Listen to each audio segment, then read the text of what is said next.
For today's mental health moment, I want to talk about something many of us are feeling, but few of us are naming: vicarious trauma. This is the pain we carry from witnessing suffering on our phones, on our televisions, in our communities, even when it isn't happening directly to us. And right now, between what's happening here in the United States and across the globe, so many people are living in fear for themselves, for their neighbors, and for people they will never meet. Whether we admit it or not, it's changing us and it's hurting us. There are some things that should transcend politics, religion, ideology, and identity. At the core, we're talking about human rights and human lives. As Eleanor Roosevelt once said, where, after all, do universal human rights begin? In small places close to home. When a child is bombed in one country, when a neighbor is gunned down in another, when people are displaced, starved, or silenced, it's not just a political issue, it's a human one. And when we see this day after day, image after image, video after video, our nervous systems respond. Our bodies keep the score. We become anxious, numb, angry, hopeless. We may not be on the front lines, but inside, we're not okay. I'm not okay. I think about one of my former instructors and someone I deeply admired, Dr. Ed Diener from the University of Illinois. He had a dream, a national subjective well-being scale that would give us a weekly snapshot of how people are really doing. Not just the stock market, not just the unemployment rate, but our emotional pulse as a nation. If we had that scale today, I have no doubt the numbers would show what many of us feel in our bones. So many of us are unwell. I'm unwell speaking in this video right now. And I say that not for pity, but for honesty. What's happening is not right. It's hurting people, and pretending otherwise doesn't make it any less real. It just makes us more disconnected.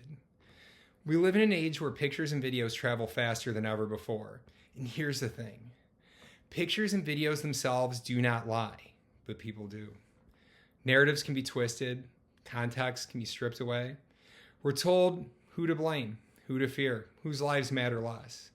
Meanwhile, our minds and our hearts are absorbing raw suffering in real time. That takes a toll. As Desmond Tutu once said, if you are neutral in situations of injustice, you have chosen the side of the oppressor. When we passively scroll, shut down, or tell ourselves it's too complicated, just to avoid the discomfort, we risk becoming numb to someone else's pain. Vicarious trauma is not just an individual problem. It's a collective mental health crisis. But here's the hope. Recognizing it is the first step toward healing.